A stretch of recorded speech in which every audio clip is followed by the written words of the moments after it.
Friday, everybody. Evan Lazar, Alex Barth, Patriots Beat podcast here on this Friday afternoon, following the Patriots, as you can see right there at the bottom of the screen, 35-0 shellacking of the Philadelphia Eagles.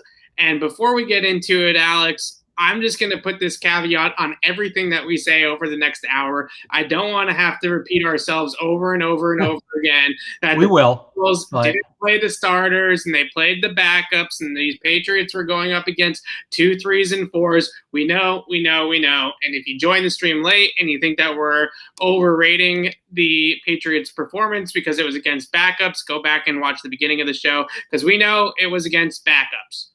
That aside, let's digest what we saw tomorrow night and kind of take in some of the things that I thought were important or telling, and then some of the things that were maybe not so telling that we have to consider the level of competition. Can I just real quick add something that maybe goes on to your point? Yes.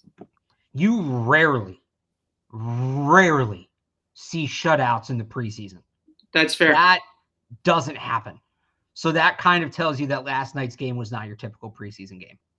It was a good performance by the Patriots. Now, on Monday and Tuesday in joint practices, it did feel like the Eagles had maybe a little bit more of the upper hand than the Patriots, and that was starters on starters and more Fletcher Cox, more Brandon Graham, more Darius Slay on the defensive side of the ball for the Eagles. But with that being said, the most important element to come out of last night was that both quarterbacks looked extremely good in that game. And I think the main thing that you have to take away from Cam Newton's performance in particular was how connected, how in rhythm, and just how tied together his decisions and his mechanics and his throws and the whole sort of picture was for Cam Newton, right? Because that is always consistently the issue that you have with, what Cam brings to the table are his feet, hips, shoulders lining up with the throws that he is making down the field. When they are, he's a very accurate quarterback down the field, especially on the routes that he throws best, dig routes, shallow crosses, curls, things like that. When it's not, that's when he tends to run into issues. Yeah, so it's funny. To go with that as well, I was talking to Ted Johnson about this earlier today. The three throws in a row that we're kind of all basing all this on, right?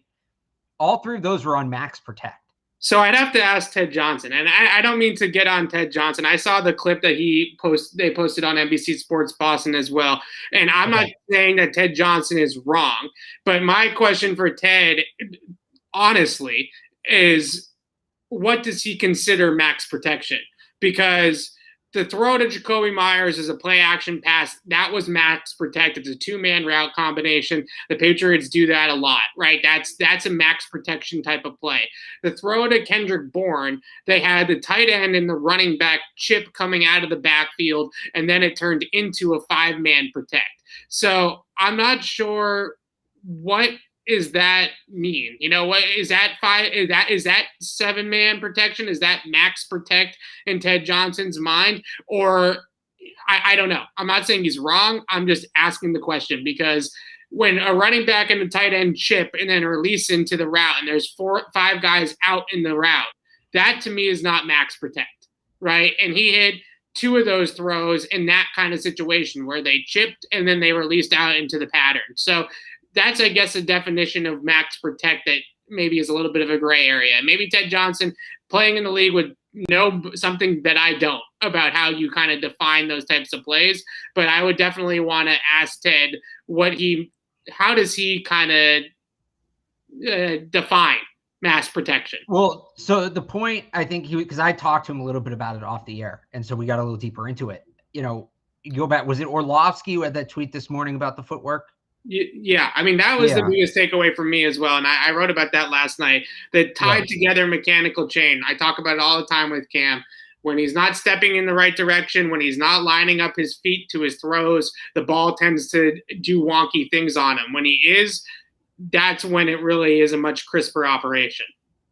Yeah, so I guess the way that kind of ties in, right, is even if they're chipping, you just know you have more time if you're back there, if you're Cam Newton. And that level of comfort maybe is what allows him to set his feet, right? One of the biggest issues for Cam last year was against the blitz. And the whole offense isn't just Cam, but it runs through the quarterback. A big part of a big thing that killed him was the blitz. So, and that's where Cam's throwing off balance. That's why he's throwing all these passes short, because he couldn't set his feet. Okay, last night he sets his feet great. And again, Orlovsky wasn't wrong. The footwork's tied to everything else, and he looked in sync and he looked good. But you had these passing plays that were called with more of a focus on blocking. You also had, I don't think the Eagles blitzed him once. I think I saw that. There was no blitz. They didn't blitz either quarterback once, to be fair. The footwork looked good, and I don't want to take that away from him because I think that's encouraging. I think overall what Cam Newton did last night is encouraging, but we're here to put context to it. I think that was a baseline. He wasn't really challenged with anything that he was challenged with last season, if that makes sense.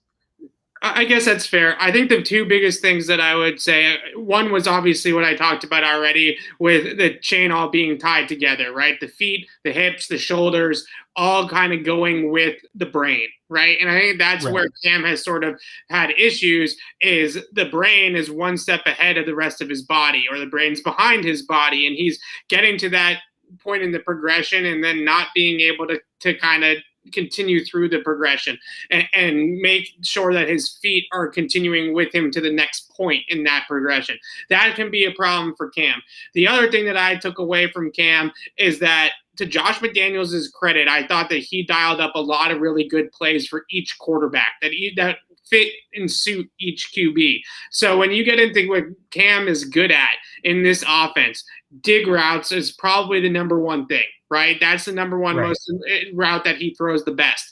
Digs, curls, what they call middle read, which is when they send that receiver right up the middle of the field. That gives the quarterback an initial read of if it's single high, post high, zero, whatever. And then he kind of goes off of that read and either throws the dig underneath it, or he throws and splits the safeties with the ball down the middle. So those types of reads, those types of throws, Cam clearly looks very comfortable doing. So they have a baseline, as you said, a foundation of what they can work off of on those types of, with Cam in the passing game, right? Digs, curls, things in between the numbers, essentially.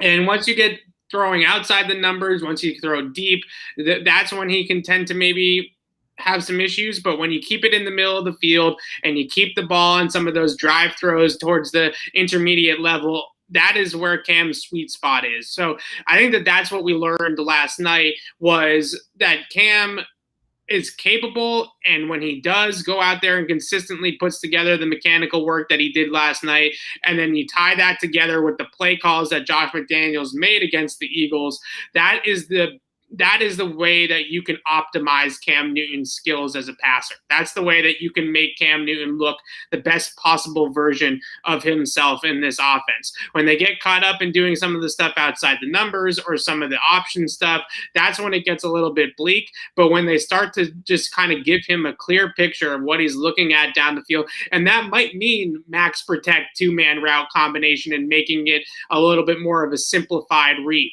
And as long as you have the playmakers, and last night it was a lot of Nelson Aguilar and Jacoby Myers kind of making the plays happen. As long as you have that ability with those weapons to create mismatches and get open at the second and third level of the defense, then you'll be fine running 2 or 3 man route combos. Or maybe like the Kendrick Bourne throw, for example, was Bourne on the dig route, the middle read coming out the middle of the field, and then a check down. Right. So basically you have home run, first down, check down. That's kind of the old narrative, right? Or the old trope. So if you're able to do that, then I think that that's enough. I think you can win with that. Offenses have certainly won with less. And if you add the running game on top of that, then that's a feasible way to win and move the football if Cam can be consistent like he was last night. Yeah, and again, I think you can then tap into that deep ball, because that was the best elements of his game last year. Kind of slid under the radar. That was the best element of his game, and with having Aguilar, you're going to have more of that. But you only set that up if the underneath stuff's working and the stuff outside the numbers is working. So Complimentary football. I think we got our first complimentary football of the year last night from Bill. I don't remember him saying it after week 1. I don't know if he said it during camp. So I think it was, if I'm wrong, correct me. But yeah, I mean, that it's all going to tie together. That's the thing for Cam Newton. It's last year, everything was just so disjointed that it feels like once 1 or 2 things click, everything's going to start to click. Right. So that's the biggest thing I took away from Cam was that McDaniels and Cam seem to have a comfort level with at least the baseline of plays that the Patriots are going to run with him when he's passing and drop back passing, or if it's play action as well and not straight just drop back. And I just want to clarify one thing. When I said the deep ball, I think Cam is a good post thrower. I think he's a good deep cross thrower. Go balls outside the numbers, I'm not so sure that that's really what you're going to have success with him throwing. But if you're going to throw a deep post to Nelson Aguilar or throw a deep over route to Nelson Aguilar, I think Cam's really good at those types of throws down the field. The outside the number go ball, I don't know if that's necessarily his game. Let's move on to Mac Jones, though, who was also really, really good, also against backup players for the Eagles. Caveat, caveat, caveat. But what did you see, Alex, that I think with Mac, the one thing that there's 2 things as well that really stood out to me. The first one is the little things, right? Just the little things that he does in the pocket that are really just instinctive, innate quarterback plays that are very, very impressive. For example, on the throw to N'Keal Harry on the 13-yard, 3rd and 13, they completed it for 19 yards. That little shoulder fake that he gives to the defense pulls the linebacker out of the passing window, and he comes back and hits N'Keal with the ball over the middle. The movement in the pocket on the dart to Gunnar Olszewski, where he's able to step around, the right guard gets beat, he steps around it, and then darts it right there. So I think those are the types of little movements in the pocket that you see with Mac that really get you excited. Just the little cadences, the shoulder fakes, the pump fakes, the look-offs with the eyes, right? The manipulation of the defense, the resets once he moves around in the pocket and eludes the rush. The other thing I thought was really telling both weeks, both against Washington and Philadelphia, was his ability to run the no huddle and the tempo that the Patriots got him into to start the second half. That is a lot harder than it looks, right? Because when you get into a huddle with Josh McDaniels in your ear and he calls out the entire play where he tells you the protection, the routes for all the receivers, the formation that they're going to be running, that's a big difference. And then he gets to the line of scrimmage and Josh can say, hey, make sure you check there, or make sure this is your key over here, or this is what you're reading on this play. All this kind of communication can go on until the headset goes off. When you get into no huddle, it's one word, right? It's one word, play associations for the Patriots. And they'll get to the line and they'll say Linda or Rita or Jordan or Brady or whatever they want to call it, right? And the quarterback and the receivers and the offensive line need to know all the elements, the formation, the protection, the routes, all by one word. So to see him be able to run tempo and run no huddle, I think that is extremely impressive. 15, 16 training camp practices in. We're 3 months basically into his career as in the NFL, and we're already running tempo, no huddle coming out of the half. Very, very impressive with that. So we knew about the accuracy. I think we knew about some of the other things about his game already, but the 2 things that stand out above all of that is kind of the little things, which is the mental side of it with the ability to go tempo and the little cadences in the pocket that he uses to manipulate the coverage. Yeah. And I thought too, and this is like a smaller thing, but in this, excuse me. We're all choking here. I'm dealing with some other stuff off the show right now that's less than pleasant. I think that go back to what we talked about in the last show, right? Remember the building the house and all that, and what was he going to put up next after the floor? I think that first drive where he had 2 3rd and longs on that drive, right? And he keeps getting set back by holding penalties, and he just kept that thing moving. And he just kept it going, and he finds N'Keal Harry, and he's hitting the ball down the field. I think that was the drive he had the gunner throw on, or that might have been later. But the point being... No, they're backed up, and he goes on a 17-play drive, right? He's throwing it in the back of his end zone. Not that we ever saw he couldn't do that, but that's one of those things where you don't just assume a guy can do that. Right. You don't really know he can do it until he does it. So, see, like I talked about last week, right? They have like the 3rd and 4, and he checks out to a run and just sort of concedes the downs because he didn't like what he saw. Very easy to do that on whatever it was, 3rd and 15, 3rd and 17, 3rd and 20. Didn't do it, comes back, boom. finds N'Keal Harry, boom, there you go. You get the first down. He did that again and again and again. So that to me is something where it's not necessarily as analytical as the stuff you're talking about, but it goes back to my whole thing about checking the boxes, right? All right, well, boom, Cam checked, Mac checked another box, and here we go. We move forward. That's another thing now. Another feather he has in his cap.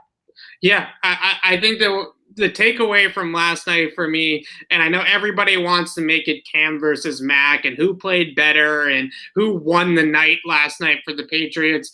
I think it's great that both quarterbacks played well, right? Because that's ultimately what you want if you're a Patriot fan and if you're Bill Belichick, is you don't want Mac Jones to stumble into the starting job just because Cam plays so poorly that they have to start Mac. Right? You want them both playing well. You want them both playing at a high level, and you want the cream to rise and let the best guy win. That's how you want to do it. But that's, to me, a bigger takeaway than who won the night or whatever. But I think the Patriots won the night. It doesn't have to be one or the other. The Patriots won the night. This is the ideal scenario. They're both playing well. Cam Newton's going to keep you competitive, and you don't have to rush Mac Jones in, which as much as some of these idiots want to do it. I heard a guy on Felgren Mass today. Yeah, well, on 3rd and 3, he's going to be able to check the ball down at James White. You drafted this guy for a 10-year window. Who gives a shit about 3rd and 3 in week 2? We are looking at a 10 to 15-year window with this guy. I don't care about 3rd and 3 in week 2. It's better off. I'm sorry. I'm pissed off about other stuff. This is the outlet. That's the, everybody, this is what you want. I know people don't want to think about it because it has to be option A or option B because that's the society we live in. Both of them playing well is ultimately a good thing. This is when you draft a quarterback and you have a bridge guy. The problem with most bridge guys is they suck and you end up having to go away from them sooner than you want to. And that's ruined quarterback after quarterback after quarterback coming out of college. What you want is a bridge guy who, if you build a bridge, right? When you build, we're going to get into some construction, some engineering talk here. It's in my blood. I'm pretty sure Bill Belichick did this one time, right? Where he used a bridge building analogy. So go for it. When you build a bridge, okay, let's say you're building a bridge across the Charles River. How far do you want that? Okay, you're starting on north of the Charles River, right? And you want to get to south of the Charles River. How far do you want that bridge to go? You want it to go all the way to the other bank, right? Because if it goes 80% of the way there and then stops, that's not a bridge. That's a ramp. And then the cars are going to fall off into the water.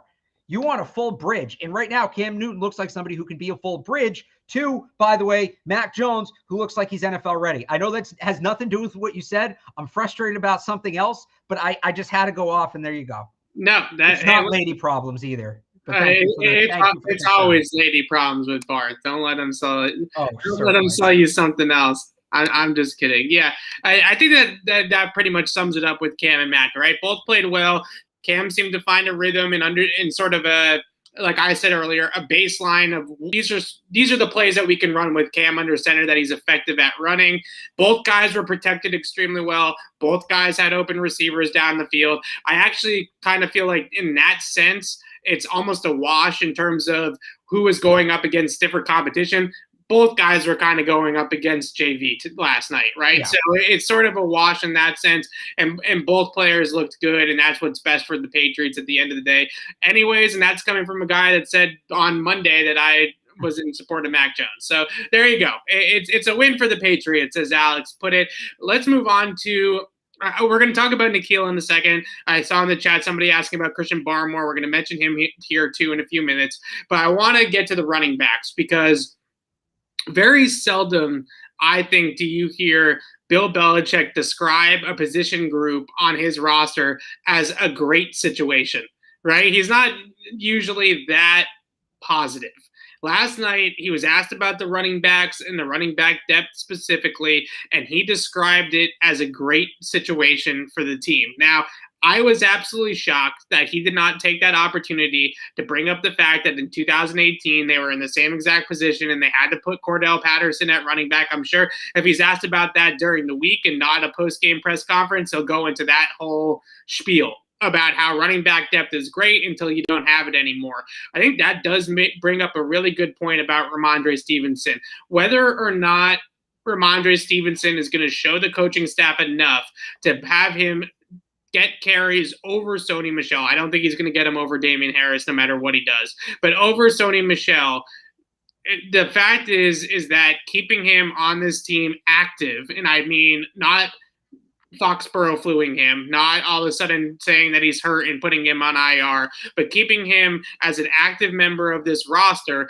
is extremely important for the depth at that position, because he has certainly shown us enough with 10 avoided tackles last night in that game on 15 carries to at least be the third option in that backfield. If there's an injury to Harris or there's an injury to Michel, I think Stevenson has more than proved through 2 games that he is capable of stepping up and being the 1A, the 1B to Sony's 1A, or the 1B to Damian Harris's 1A. Yeah, absolutely. And I talked about this on the 98.5 The Sports Patriots podcast with Mark Daniels this morning. I mean, just how they're set up at running back is, I mean, it's not just this year ideal. It's ideal. Like you said, Bill Belichick is not just going to come out and say, I like we're out of position. Like, think about how good they have to be set up. You have Damian Harris, Sony Michel, 2 top. I think legitimate, top tier split carry backs. James White's going to contribute out of the backfield. You have Ramondre Stevenson, who, and then so it goes beyond this year. Then you have Ramondre Stevenson, who I'm sure we'll get into him in a little bit, but Sony Michel's contract's up at the end of the year. Well, Stevenson can kind of fill in for him. He can kind of fill in for Burkhead, who just left. You have J.J. Taylor, who looks excellent, who I feel bad for doubting earlier this summer, and he's a guy who can maybe grow into that James White role. So you're set for the immediate future. It seems like they're set a few years down the road too. You got it in a league where, and I know this doesn't sound, this is going to sound dumb to people, but just stick with me. In a league where running backs are on their way back, it's a really, they're in a really good spot. And I say that because, everybody talks about, the modern NFL, Patrick Mahomes, throw the ball 50 times a game. Yes, and that would you say yes, please? Yep. The teams that made the Super Bowl last year, the teams that made the conference championship round last year were, besides Green Bay, so 3 out of 4 of those teams were the 3 highest throwing teams in the NFL on a percentage basis. Buffalo, Kansas City, Tampa Bay. Nobody threw the ball more than those 3 teams last year. And the year before that, I'm trying to remember who did. Oh, yeah. The year before that, 3 of the 4 teams were primary run teams in the final round, between the Niners, the Titans, and the who am I missing? Niners, Titans, so maybe it's random. I'll give you that. I'm missing something. But here's my point. I think what teams are realizing is that if you can get Patrick Mahomes, if you can get Trevor Lawrence, right? If you can get Aaron Rodgers, great. Go out, run that, high-flying circus offense. But I think the flip side of that, so what every team was trying to do is they were just taking their shots in the dark to try to find Aaron Rodgers, to try to find Patrick Mahomes. And you can't do that, right? For every Aaron Rodgers, there's 20, 30 Jake Lockers, right? Sure. You get how many guys like that? And I think what teams are realizing now that instead of unless you have the first pick and there's a generational quarterback and right? I think what some teams are saying is we'd rather not take that risk. Let's spend that asset. Let's build up the rest of the roster. Let's get a great defense. Let's get an excellent offensive line. Let's just bully ball teams down their throat. And then all you have to get is a net neutral quarterback. Your Ryan Tannehills, your Jimmy Garoppolo's, right? All you have to do is get that guy and you can be competitive. Again, the Niners were a couple Kyle Shanahan bad decisions away from winning a Super Bowl with that. You're basically describing Mac Jones in the situation that they. So that's what I'm saying. So when you look at, and this is kind of a bigger picture thing, and I've been talking about this since Brady left in 2020. I wrote about this 2 days after Brady left. That's the formula the Patriots are going for, and they're not the only ones doing that. That's the new NFL. Build up that offensive line, build up that defense, beat the crap out of your opponents, try to win every game 20-13. And the not every team nails that plan. Because some teams, they think that they're in position and then they're like, okay, we're really close. Let's go out and spend all the money. And the foundation's not totally built and the house collapses. Patriots have that foundation built. If that's the plan, and Evan, it feels like that's the plan, right? They're in a really good position and the running backs are a huge part of that. That's another reason why the max protect 2-man route thing with Cam Newton doesn't bother me even more so, right? Is because they're not asking Cam Newton to go out there and figure out a 5-man route combination or a 5-man route tree and just sort of figure it out on the fly, right? Like that, they don't need him to do that. They need him. If you want to run post crosser all day long off play action when you're going to average 5 yards per carry, then so be it, right? As long as you have guys that can go out there and win their matchups on the outside, everything is going to be fine. So to me, that's why it's a little bit overrated to sit here and say, well, they simplified it for Cam. Well, they're probably going to simplify it for anybody that's back there and make it easier on the quarterback. And that's the way the offense should be headed, because they don't have Tom Brady anymore. And they're not going to be able to run some offense that takes a supercomputer of a brain and a football mind that's been in the NFL for 20 years. They shouldn't be running that kind of offense anymore. So Ramondre Stevenson, though, back to the main point. Sorry. And again, today's the day. I think that it's pretty darn rare for a 230-pound running back to have. 250? He's 231. I looked it up this morning. That's what he weighed in at the combine. I'll take the over on that. It's possible. In a good way. He was. I have him at 245. I don't know what this is from, but I have him at 245. Okay, well, I had a mock draftable, which I trust is where they do all the combine measurements. Maybe one's after he ate dinner. I don't know. Well, let me look. Let me double check. Yeah, 231 at the combine. Okay. Anyways, 231-pound running back is still a big boy, right? And the fact that he has the footwork and the lateral agility and the jump cuts that he has is extremely impressive. The fact that he can make guys miss in a phone booth or run you over makes him very, very effective with the ball in his hands. I mentioned that stat, 10 avoided tackles or forced missed tackles, whichever way you want to put it, in 15 carries. That is a really high number. The fact that he can create yards after contact, make guys miss, and it's not just with steamroll, run you over. I think there's a lot of LeGarrette Blount or mini LeGarrette Blount comparisons. He's got a lot more wiggle than LeGarrette Blount ever had. LeGarrette Blount is a linear runner, right? He was a guy that was hit the hole hard, get through it, and get up into the second and third level as fast as you can. Ramondre Stevenson has a little bit of dance moves. He's got the footwork to be able to move laterally, to jump cut out of the way of defenders. We saw it on that toss. They tossed it out to him. He made two guys miss in quick succession with lateral jump cuts. In order to stack those types of moves together, the running back that's supposed to be doing that is J.J. Taylor. Right? The guy that's snapback, the little guy, not Ramondre Stevenson at his size. So that's, I think, why you're so excited, or just excited for Ramondre Stevenson with the Patriots, is because he's got some serious wiggle for a back that also has power, and he's got that ability, as we saw on the 91-yard run. He got up over 20 miles an hour on that run. So he's got some wheels to him as well when he gets in the open field. Yeah, the guy's tremendously talented. I mean, he didn't fall in the draft due to talent. He was just raw, but in some ways that works to your advantage, because you know what they say about running backs, right? Each guy is like a predetermined number of touches, and then that's it. So Stevenson's odometer is coming in much lower. And he looks like he can be special. He looks like he can be special pretty quickly. The big thing for me with him, and I think everybody knows where I'm going with this, has been, can he prove that he should be the exception to the redshirt rule? Right. And no non-first round rookie running back has had more than 100 touches in a season under Bill Belichick. There's a big difference, if he gets 80 touches versus he gets 10, that's difference, but it's even 80 touches. That's not a major impact. It's more than most, but it's not a major impact. And I thought he was on pace there to maybe offset the red shirt. And then the fumble happened, unfortunately. Right. And I'm sure, the coaching staff's not going to let him forget that. He could be a Hall of Famer, and they will still show him that play when he shows up for training camp every year. So, I think that everybody has every right to be super excited about the guy. I'm very excited about him. I have been since the draft. I'm super excited for Ramondre Stevenson. I just still can't shake the idea that we might not see him significantly until 2022.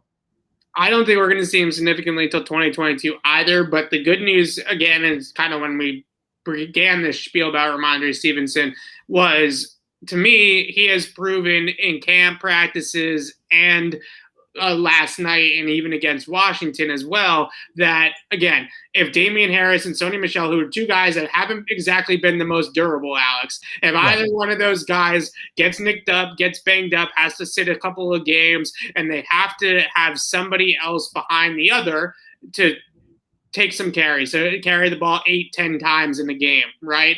And I'm glad that I think that Ramondre Stevenson is earning the trust of the coaching staff to at least do that.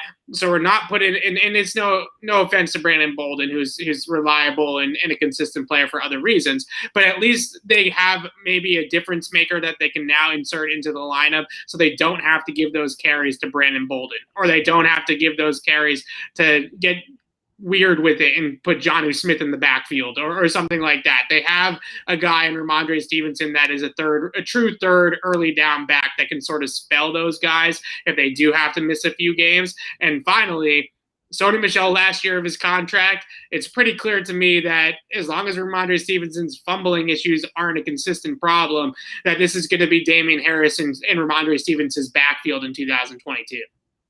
Yeah, no, it definitely feels like that. And I just wonder if they give those carries to Bolden over Stevenson. That's what they've done in the past. They might still, especially if he fumbles again next week. Yeah, but again, he's good depth. And if there was a guy, and they've drafted some running backs that turned into pretty good players, right? James White, right. Shane Vereen, Stephen Ridley. I'd like to think J.R. Redmond. I don't know that he qualifies, but I'm a big fan of his. I don't remember a rookie running back looking this good significantly in the preseason. Obviously, Roy Finch looked really good, but I mean, he was playing in the fourth quarter of every game, so you write that off. But, Stevenson was doing that last night, second quarter, third quarter, against maybe not starters, but against NFL players. So he was run in the joint practices against starter level talent on the Eagles side of the ball for the defense. So they started giving him carries with the starting offensive line earlier in the week. So right. They see it with Ramondre Stevenson too. What about J.J. Taylor? Because again, great situation. Great situation means you have 6 running backs. I think it's also pretty clear that J.J. Taylor has the ability, the talent, and we've always thought this. I know I kept him off my last roster projection. I took some flack for that last night. I've always thought that J.J. Taylor was an NFL talent. This was never a question of whether or not J.J. Taylor was talented enough to be in the NFL or to be on the roster. The problem was just 6 running backs is a very high number, and it's hard to get all those guys on the team.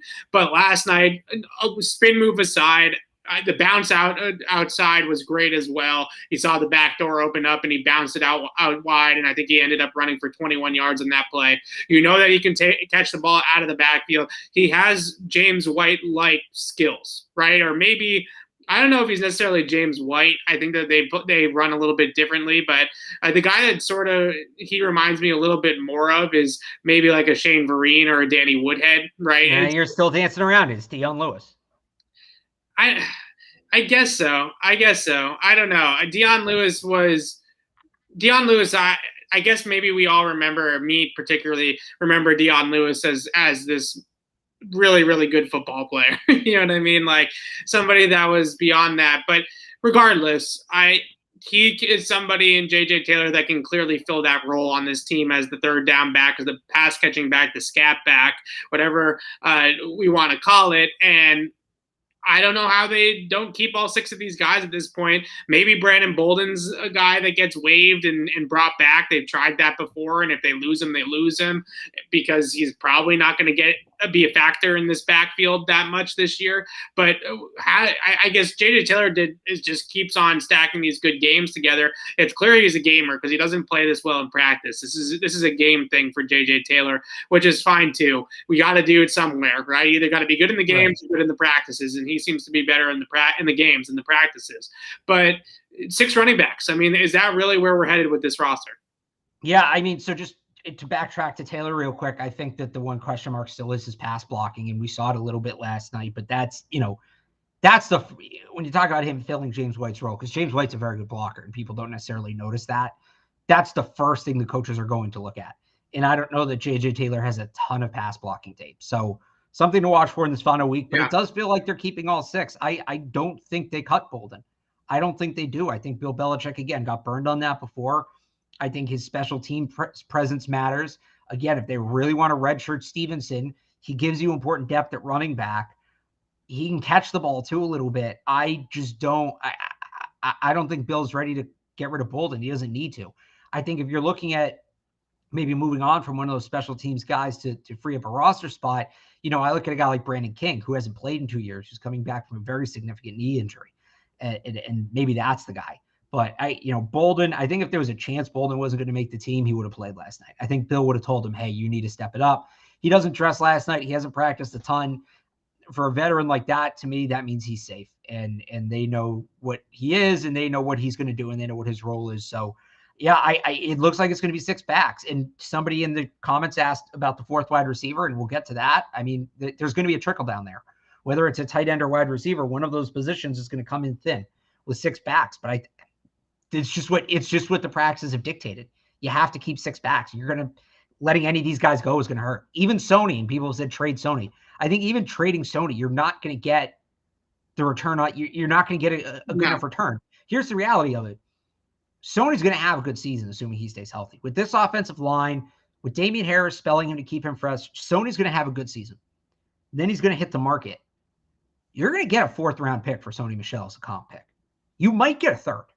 You might. If it's a weak free agency class, and I don't know everybody who's up, but if it's a weak free agency class and some team gets desperate, you might get a 3rd-round pick for Sony Michel as a comp pick.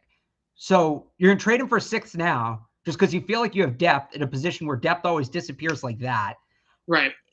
It doesn't make sense. So I think unless somebody's going to give you a 3rd or a 4th for Sony Michel, I don't think there's a reason to get rid of any of the 6 of them. Bolden's the guy if they're going to get rid of anybody, I think, unless they get blown away on a trade offer for Sony, which maybe they do, maybe another team. I know everybody keeps on saying the Rams. I keep on thinking no with the Rams because they need a guy that's got speed back there, right? They need a track runner. Todd Gurley, Raheem Mostert. Those are the types of guys that really thrive in that scheme.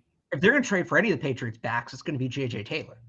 Yeah, he definitely does more what they want. They need guys that have legit track speed because they have to be able to turn the corner, right? Because you're running wide zone, so you're stepping out towards the sideline, and you're either going to wrap it around the corner or you're going to bounce it and cut it up the field. Either way, you have to have a really explosive back with home run speed, and Sony just isn't that kind of guy. So I don't see him as a fit schematically for what Sean McVay and the Rams want to do. So it's got to be someplace else to me that is a little bit better, a downhill gap type of offense like the Patriots that would want a guy that you pull the guard, you run downhill at the defense, and you have the bigger back and Sony Michel that's able to take those carries between the tackles. That's not the Rams' cup of tea. But regardless of all that, great running back situation. N'Keal Harry, just a microcosm of N'Keal Harry. The situation sucks, not N'Keal. The situation sucks. Good save. N'Keal Harry, the microcosm of N'Keal Harry's career where he actually does something good and then it turns so bad so quickly is just so classic N'Keal. So he goes out there, he runs a really good route to get by Zach McPherson. He stems it exactly the way he should towards the corner. He blows by the cornerback on the fade. He gets him stacked. He's got him on his back. He's got the touchdown. And then for some reason, he decides to lay out and try to dive to catch a ball that didn't need that kind of thing, especially when you're 6'3" and you have the catch radius that N'Keal does. Instead of just running underneath it like a center fielder and taking it in stride, he tries to dive for it, lands on his shoulder, drops the football, and is out for the rest of the game. If that does not sum up N'Keal Harry's NFL career so far in one play, I don't know what does, because it was so close, almost just not quite. And that's just N'Keal Harry. Right. And it's also, I mean, he was building momentum. He was doing all the right things, and he was right on the verge. And I'm not a doctor. I don't know. That certainly, I don't think he got the wind knocked out of him, right? And we saw him in the sling, and you think about what was the Garoppolo injury from landing on his shoulder? Was that the AC joint, right? AC joint. That's what I have heard. I don't have it confirmed, but it looks like an AC joint type of injury. I mean, off the tape. If it's not AC joint, it's a broken collarbone. Right. Right. And either way, he's going to miss time. So now the Patriots have a tough decision to make, because you can't – there's guys where they're going to want to keep them initially to move them to IR, right? We've talked about them potentially if they need to do that with Nick Folk, maybe doing that, up front defensively, guys who are late coming off PUP, Chase Winovich perhaps. But you can only do that with so many players, right? And okay, so with N'Keal Harry, he showed all this promise, but it's one summer. How much weight are you putting on that? Are you willing to sacrifice a 53-man roster spot to make sure you get him to eligible to return IR? Do they IR him right now? Do they outright IR him right now and just say, you know what, we'll revisit next year? And some of it depends what the injury is. If he can't play this year, he can't play this year. Then you IR him right now. But, do they just keep him on the team and hope he can be ready? And this is wildly throwing crap against the wall. I don't know because we don't know what the injury is, so it's impossible to say. But right there, whatever the decision, unless the doctors say, yeah, he's done for a year, then you IR him right now. Anything outside of that, and that's not what you want. Obviously, you don't want him to be out for the year. But anything, whatever they do, it's going to be a tough decision. It's going to be a hard decision, and you feel for the guy because I know I didn't sound like I wanted him to succeed at times. I know people thought I hate him. Everybody wants him to succeed. It would have been a great story. It would have been great. And, he's not an a-hole. He's an easy enough guy to root for. And he was right there on the verge. He was right there on the verge. Now the whole thing is in flux, and it sucks. Right. If he makes that catch, it's about a 50, 55-yard touchdown from Mac Jones. Right. Well, so hang on real quick. If he makes that catch, because I meant to mention this too with the quarterbacks. Yeah. Mac Jones' 2 best passes of the preseason have been dropped. Yeah. If he completes the ball to Wilkerson and that pass last night, deep balls, what's the narrative tonight? Right. What's the narrative today? If he completes that's what I was going to say for both players, for Mac Jones and for N'Keal Harry. And Christian Wilkerson, honestly, too. Yeah, if that ball gets caught last night, and N'Keal doesn't get hurt and he runs right in through the back of the end zone for a touchdown and celebrates with Cam Newton probably sprinting down into the end zone to greet Doughboy and all that kind of stuff, then the narrative completely shifts of his entire summer, because we've been talking about him playing well in practice all summer long, and that was the route that he ran last night and the way he got open and stacked the defender and actually created an opportunity down the field is what we have seen all summer long out of him in practice and have been waiting to see it in a game. And we saw 99% of the way in a game, right? But he didn't, the most important part, he didn't catch the football. And it's really weird to me that he timed it so awkwardly, because he caught a ball. It wasn't as far. It wasn't a 50-yard bomb. It was maybe a 25, 30-yard pass from Mac Jones. But on Monday at the end of practice, he got basically the same exact pass from Mac Jones and ran right in stride and into the end zone for a touchdown, right? He does the exact same thing in practice, can't figure it out in the game. And you have to put some stock, I would say, in N'Keal Harry's his football instincts are not what they need to be, right? His feel for the game. He's a great athlete. He's got good size. He's better off the line of scrimmage now. You saw it last night. That's an explosive route that he ran. But his football instincts and just his sort of feel for being out there on a football field on game day, it just feels like he just doesn't have any awareness about him sometimes, right? And that is a trait that is obviously extremely important. And in order to put it all together, you have to have that sort of innate football IQ. It just has to be pre-programmed in your brain. And for some reason, N'Keal Harry seems to have a lot of these sort of clumsy type of moments on a football field. And you wonder if that can ever go away. Let's move over to the defense and talk. Wait, I got to ask you an offensive line question first. Oh, no, I was going to come back to the offensive line late, but okay. Let's move over to the defense. Christian Barmore, his debut last night. I do think that we saw some issues with him against the run. I posted a clip on Twitter of him getting some pressure up the middle on his arm over move. That's his go-to. Thought some good moments in the pass rush, was able to get some push, was able to do his job. Against the run is something that I talked about when they drafted him, was a technique issue that I was concerned about, pad level, a take on technique on combination blocks. We saw that again last night, that he got pushed around a little bit. Looks a little bit like he could bulk up maybe some more inside, and maybe that would solve the problem. But what were your impressions of Christian Barmore last night? Yeah, I mean, a little bit more back down to earth than what we saw at the beginning. I think he did get bullied at times, but he didn't get bullied one-on-one. There were a couple times he got pushed off the spot, double teamed, but that tells me teams are already in a preseason game as a rookie. He's getting double teamed. That's something. That tells you just how much other teams fear this guy. So he'll learn to fight through those. Again, he's a rookie. It was his first NFL action. He dressed last week, but he didn't play. So no red flags, no nothing like that. he started. I'm trying to figure out how to phrase this because I don't want to bash the guy. He started so high. He started like what we saw in the padded practice was like, whoa, that I don't know that it was that, but for a guy in his first NFL action, yeah, he did more or less what I expected. There was no like, moment. He got pushed off the line a couple times by double teams. I like that he was getting double teamed that early, but we'll see how he handles those, how he learns those going forward. Somebody in the comments, they treat him like Aaron Donald. Yeah, kind of. They did. And that, you normally don't double team people in preseason games like that. You normally don't. So a lot of it, I will say, was he was lining up on the play side and they were combo blocking against the run. So he was just kind of the guy that was in that spot, not to take anything away from him, but that it was a lot of schematic reasons why he was getting comboed or double teamed. But just real quick, I would say too, he's getting pushed off the line, but I don't think he's getting totally blown up. And that's the kind of thing where the talent around him, they just kind of need him to eat blocks. And he did that. He did that. So especially on that third down stop, he definitely lost ground, and you would like to see him play a little bit lower to the ground. But at the same time, Devon Godshot, Matt Judon, Kyle Van Noy, Carl Davis, they took care of the stop, right? They were able to make the stop. He ate the double team block. It allowed everybody else to be singled up in other spots, and those guys won their one-on-one matchups. And ultimately, that's the defense, right? The combo block is kind of a wash. You assume that you hope that you can hold the point of attack as best as you can, but ultimately what you're doing is trying to occupy those two guys for as long as possible so that you can give everybody else the one-on-one and let them win in other areas, which is exactly what happened. So sure, he lost some ground, but he did his job more or less.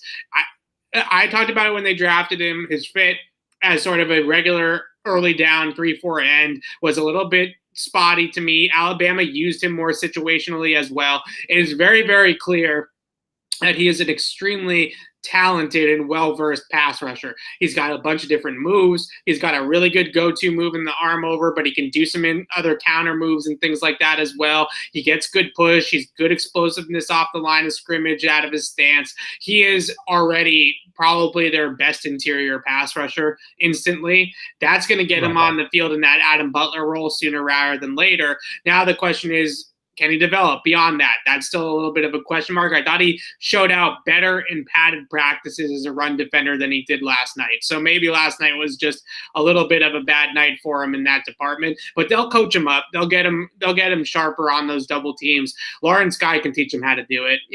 Lawrence Guy is the king.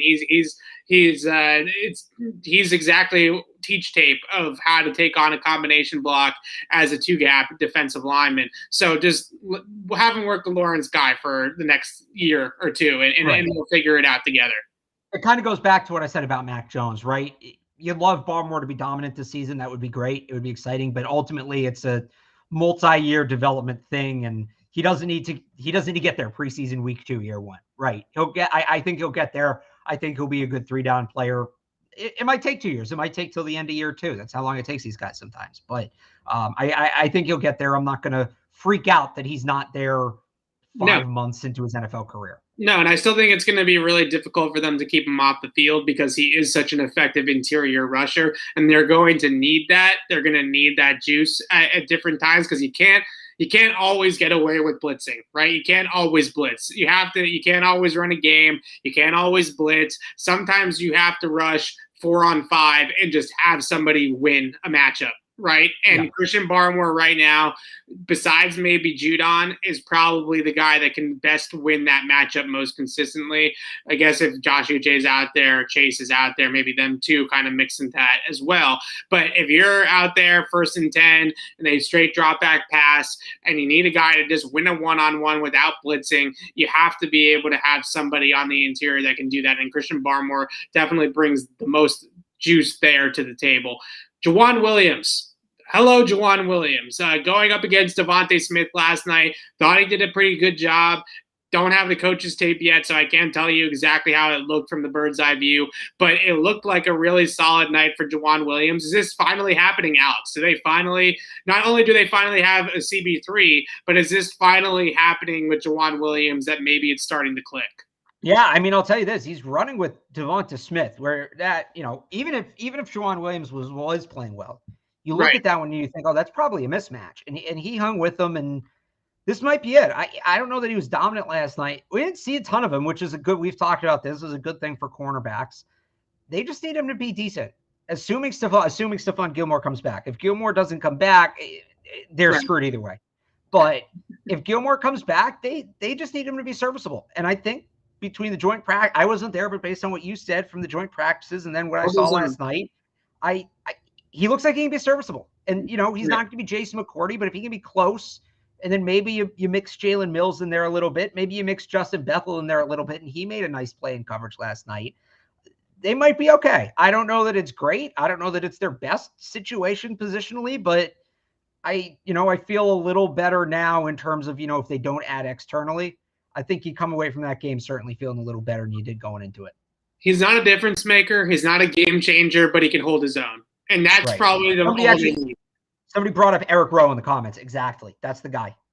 It's someone like that. Right. Someone that's just serviceable in their role, can hold their own. It's not like Juwan Williams is going to be asked to go up against Devontae Smith in a regular season game, or when they go into week 1 against Miami, assuming Stephon Gilmore is out there, they're not going to go, hey, go take Devontae Parker, right, on an island one-on-one. That's going to be Gilmore's matchup, and Juwan Williams is going to be on the third wide out.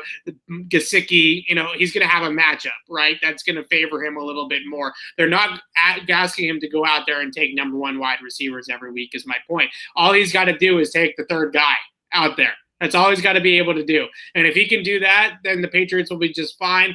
Maybe they do finally have a depth piece there at corner. It also allows Jalen Mills to move inside, which we've been harping on all summer long. Jalen Mills is an inside guy. He's a slot. He's a money backer. He's a strong safety. He's not an outside corner. And finally, they seem to have found that spot with Juwan Williams and being able to shore it up a little bit. So hopefully that's good news for the secondary as well. Pieces coming together, Alex. It's all coming together. Yep, absolutely. Finally, Matt Judon on the defensive side of the football, and we're going to talk about some other loose ends here in a second as well.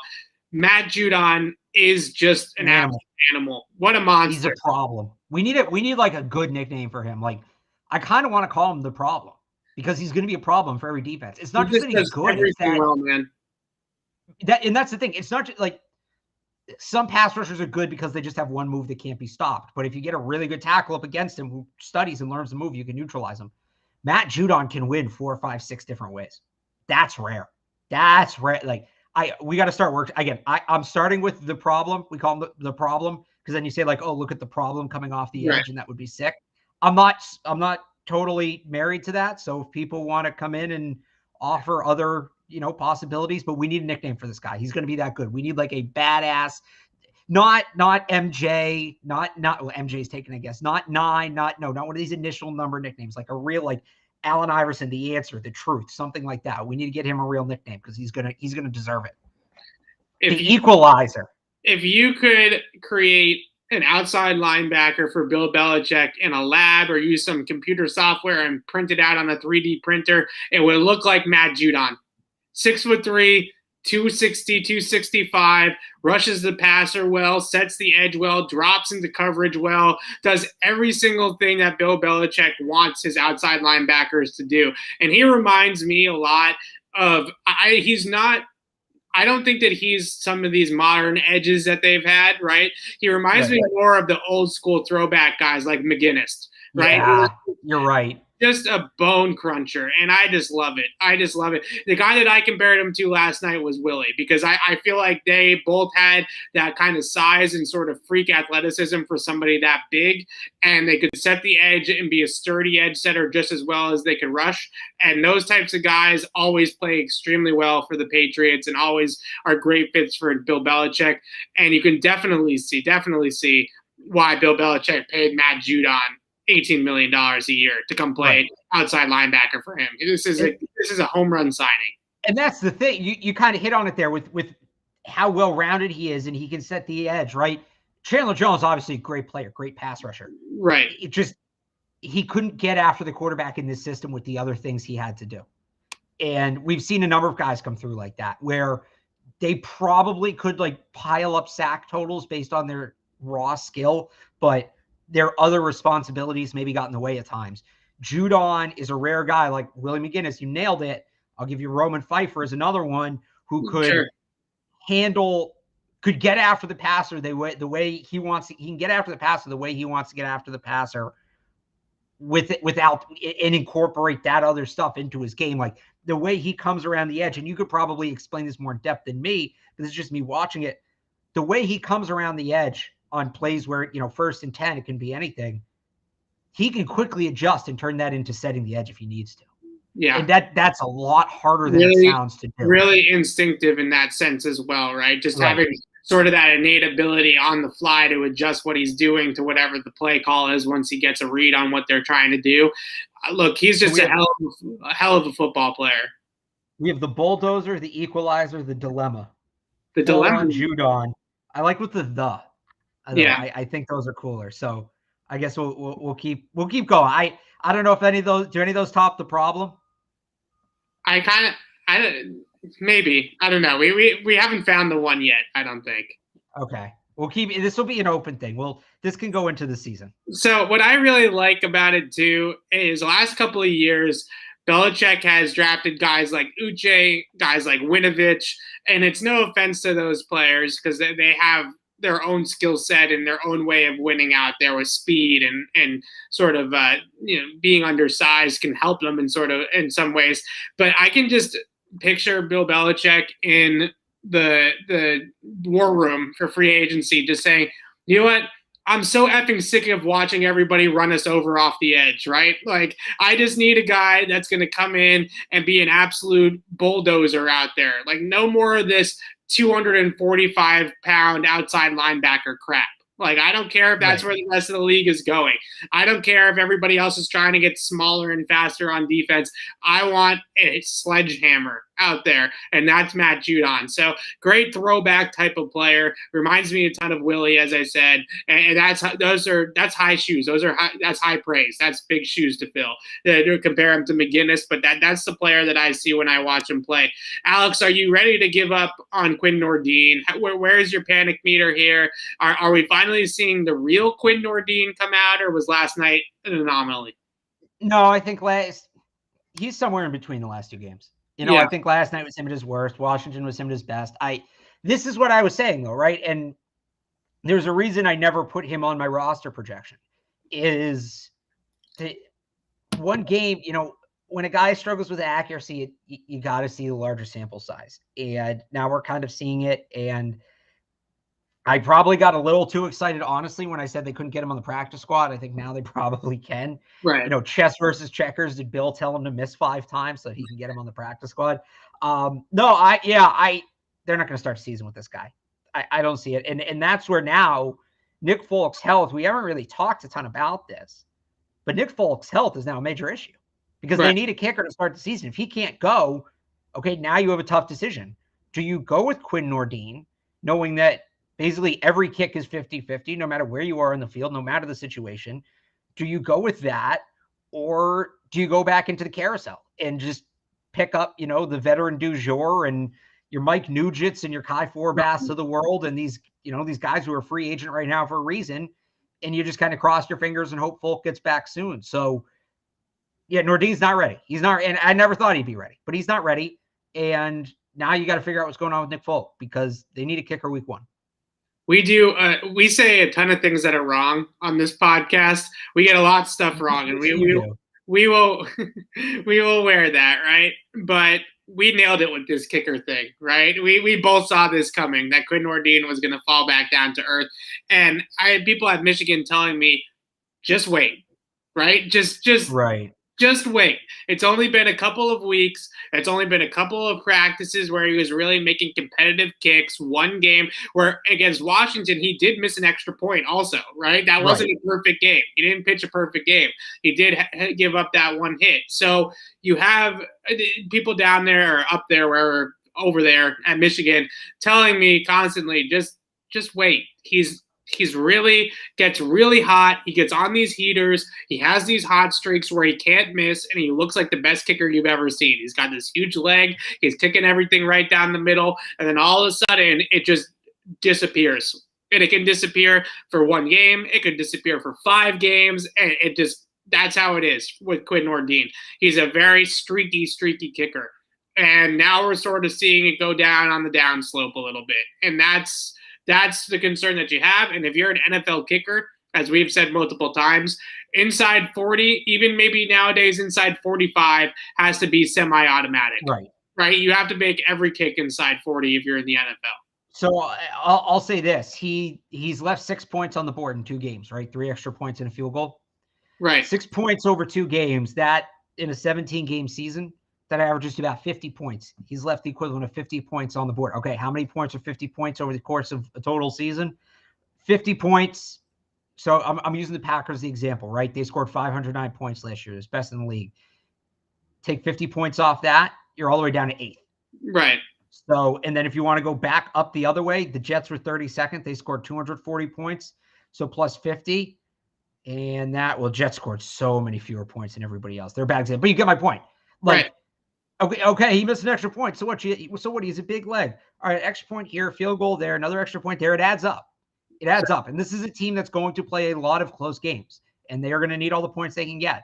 An accurate kicker is going to be important. So I agree. And maybe this is a blessing in disguise in some ways, because he's certainly better than the Justin Rohrwassers of the world, right? That's not a comparison. He's clearly much better than a player. Most kickers are better. I don't know that whatever guy you want to use. You know what I mean? Like he's clearly got some NFL talent and some ability here. He's a guy, I think, and they've done this with guys at other positions. They've never done it at kicker, but I think he could be a legitimate NFL kicker in a year. I think his issues are all fixable. Right. But you don't want – it's like I keep saying where you don't throw Mac Jones in too early. If you throw Nordin in now and you try to fix these things on the fly and it doesn't work, it's just mentally it's going to be too much of a mess. So they might not have a choice. That's the scary part, right? And that's quarterback position, they have a choice. They have Cam Newton. Right. He's playing pretty well. They have a choice there. With the kicker, they might not, because Nick Folk – we know how kickers are with injuries. Stephen Gostkowski is the perfect example, right? That if that injury is severe enough, that could just be it for him, maybe ever, not necessarily just one season, right? So you worry about that.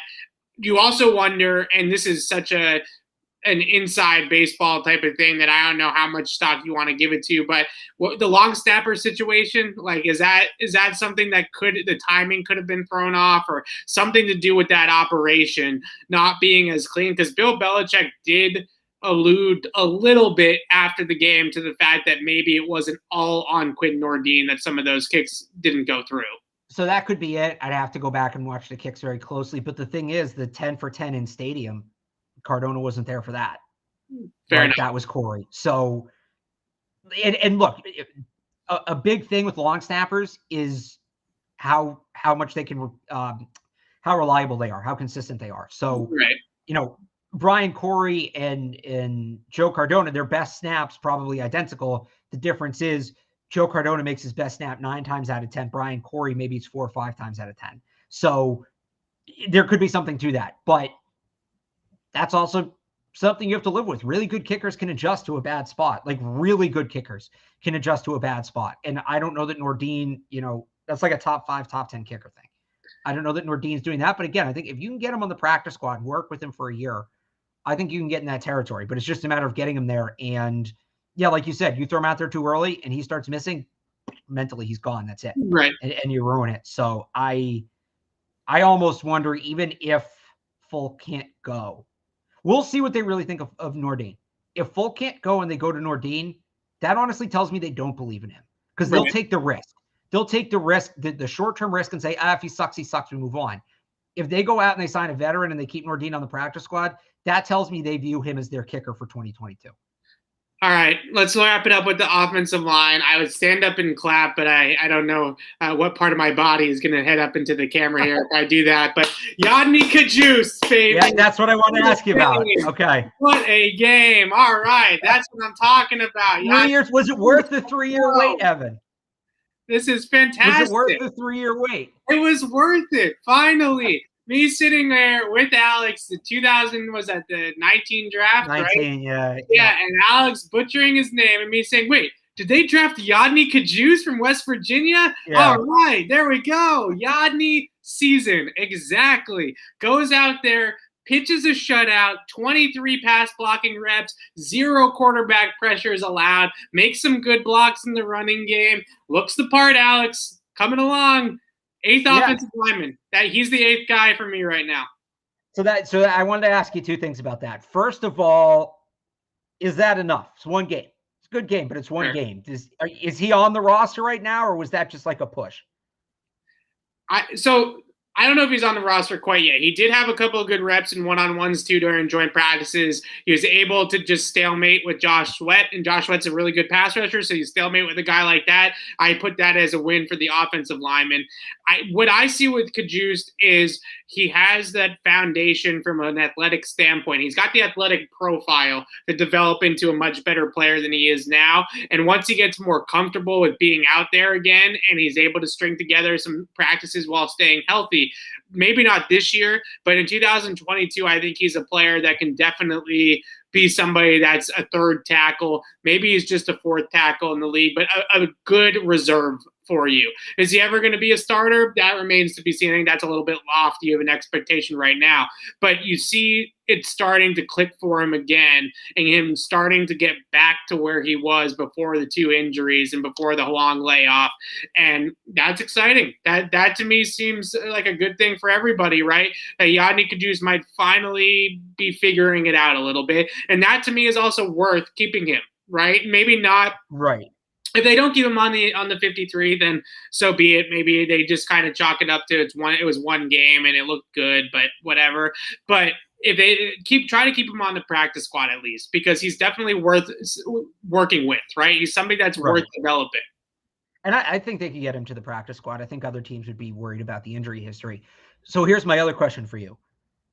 6'5", 210, or sorry, 6'5", 310. He's not the prototype, but you mentioned the athletic ability. Do you think there's any chance he could play guard as well as tackle?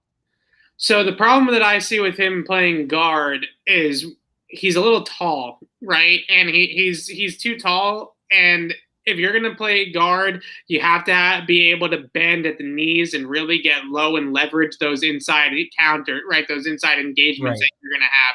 So I don't know if he necessarily has the body type to play guard, but he certainly has the upper body power to play guard. That was another thing that really stood out with him in college was his grip strength, his hand usage, his ability to really punch and separate and create movement on the line of scrimmage with his upper body power. So if he has the flexibility to do it, then I guess in theory he could play a little bit of guard, but he's a tackle through and through. He's got great feet. He's got great posture as a tackle out there as in pass protection. He's a smooth guy laterally when he slides. I think that he's a tackle, but maybe. I'm not asking because I don't think he can play tackle. I think he can, and you're right. He's a tackle. If given the choice, they can play him anywhere. They should play him at tackle. But we do this all the time, right? A guy gets on the fringe of the roster, and it's okay. Can he play beyond his listed position? Because that always helps. So, I go back to a guy like William Sherman, who hasn't been as good, but again, he has 5 position versatility. And I'm not saying that they keep Sherman over Cajuste. I don't think they should. Sherman really hasn't shown me anything, but if Yodny comes, because Yodny's a little late to the party here. He's playing catch up, right? There's 1 preseason game to go. Maybe if there were still 4 preseason games and he had 2 more, you look at it and you're a little more excited, but it's just can you give me a little, is there a little something there that you can latch on to beyond 1 good preseason game? And it, maybe positional versatility would be that. He does have 2 joint practices against the Giants as well. So he's got 2 more joints and he's got the preseason game. So maybe in those 3 live situations, he can show them enough to keep him on the roster. But I agree that the 53 still seems a little bit lofty for him just based off what we saw. Because early in camp, it was ugly, right? He looked extremely rusty and it was really ugly. So here's my other question, and I might be remembering wrong. So if I am, tell me. Yeah. Was he one of these tackles that came into college or finished high school as a tight end? No, I don't think so, but he has played both tackle spots. So he started early on at West Virginia as a right tackle, and then they flipped him to left tackle later on in his career to protect Will Grier. I knew that, yeah. So that's good. Yeah, he's got swing tackle potential, certainly. So that works. So I ask about the tight end thing because a player I always liked, not a great player, but a guy I thought that they kind of maximized was, what was his name? I just had it. From Alabama. Michael Williams. Michael Williams, who got to Alabama as a tight end, converted to tackle, but would still play tight end occasionally. And, you look at a situation like last night, right, where They didn't have any tight ends. It was Devin Asiasi. That was it. Right. And it's okay if you have a tackle who and so when the Patriots had Michael Williams, they had him listed as a tight end, but he just basically always came in and blocked. They'd run him out on a route like once a game to keep the defense honest. I think they threw him the ball twice the entire year and a half he was here. But I just always thought that was like a nifty kind of player. And it's not like Kajus is one of these 340-pound tackles. Right. 6'5", 310, you look at that frame and his athletic ability, can you maybe fit him into that role? I don't know. He's a 6 offensive lineman. I don't know about true tight end, but essentially has a 6-0 line with maybe some eligibility in terms of going out in the pass route. Sure. I look at him as a ball of clay. And I think that's what they looked at him when they drafted him, and they had Scarnecchia here at that time. And I think they thought, let's get this guy in here. He's got all the tools, all the footwork and foot speed in order to play tackle in this league. And let's let Scar chisel out all the bad edges and all the imperfections, right? And I still think that they can look at him as a player like that. And maybe he's got some Lazar and Waddle, Cam Fleming type of upside, right? Where he can be a really solid third tackle that's sort of almost a borderline starter, but not quite, and that provides some really good depth for you. I don't know if he'll ever be a starter. I thought out of West Virginia he had potential to become a starter, but the injuries have put him so behind the 8 ball on his career trajectory that it's going to be tough for him now to develop into a starter from this point on. But sort of as a valuable backup, I still think that ceiling exists. All right. Again, I'm just spitballing here. I'm thinking, when he gets close, it's okay. Is there a way, if he can just play one tackle spot, are they really going to keep that guy? But yeah, Cameron Fleming's name's brought up. I mentioned Lazar and Waddle a lot as a guy I liked, and maybe he's there. So he's definitely a player to watch this week. Really quickly, Alex Redmond had a pretty good game last night too. All right. He's the 89th guy on the roster now. Alex Redmond, some good blocks. I will say, Alex Redmond blocks mean. He blocks angry. I like that. He's an angry offensive lineman. He goes out there and he really throws his weight around. I appreciate that. He's somebody. So I talked a lot about last week, and then we can wrap this up, about not necessarily having an 8th guy that I thought was 53-man roster material. And I'm not 100% there with Kajus, but he's trending in that direction. But guys like Ferentz, guys like Redmond, even Marcus Martin, I think those guys have a lot of practice squad value, especially in today's day and age where you have the elevation rules and the rules are what they are, and you can have 6 guys on the practice squad that aren't that are vested veterans that aren't on rookie contracts. So I think that they have some options there to almost stash depth, because I don't think if they released Alex Redmond that anybody's picking up Alex Redmond. He does have some NFL tape, right? He does have some guard tape in the league, so maybe, but I don't see that happening. So guys like Redmond, Marcus Martin, James Ferentz, certainly, Yadni Kajus, maybe even Corey Cunningham. I think that those guys, at least 2 or 3, if not more, are going to end up on the practice squad this year. Maybe they only carry 7 active offensive linemen, and they just elevate from the practice squad if they have to, if it's necessary, even on a game day elevation, and send them back down, something like that. Yeah, I'd agree with that. I think that, again, they normally carry 8 or 9 offensive linemen. Right now, things are kind of set up for them to keep 7, but with that practice squad elevation, it makes it a little more realistic.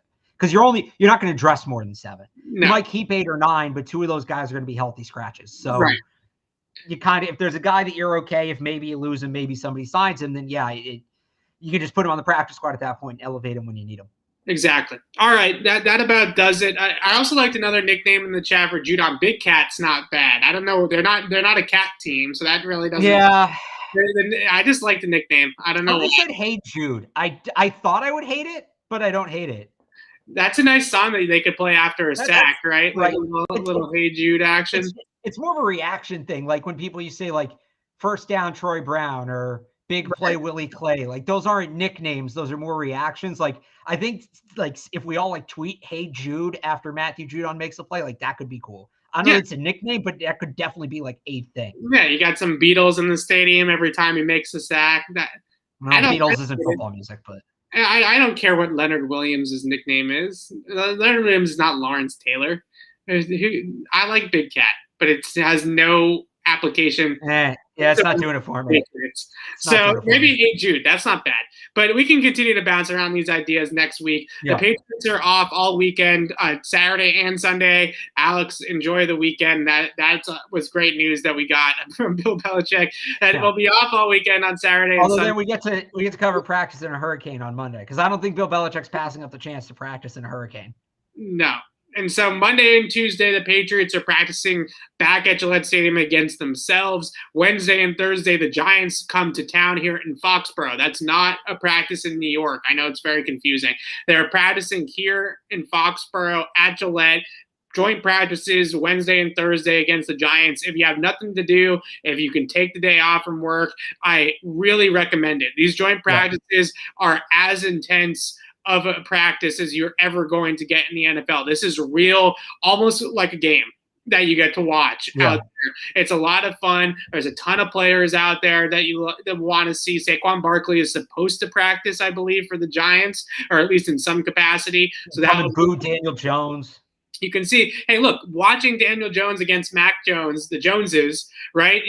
Daniel Jones, you want Mac to be much better than him, but at least it gives you sort of a barometer against another young quarterback, right? We got a little bit of a look of Mac against Jalen Hurts. I thought that was interesting as well. So come out to joint practices on Wednesday and Thursday if you can. They're also the last 2 opportunities to see the Patriots practice this summer, because the last open practice to the public is the 26th, the Thursday practice against the Giants. So you have 4 more opportunities, 2 more in joint practice land. That's going to be a whole lot of fun. And the Patriots will play the Giants in the preseason finale a week from Sunday in the Meadowlands. And then it's the regular season, Alex. We've made it almost. We're almost there.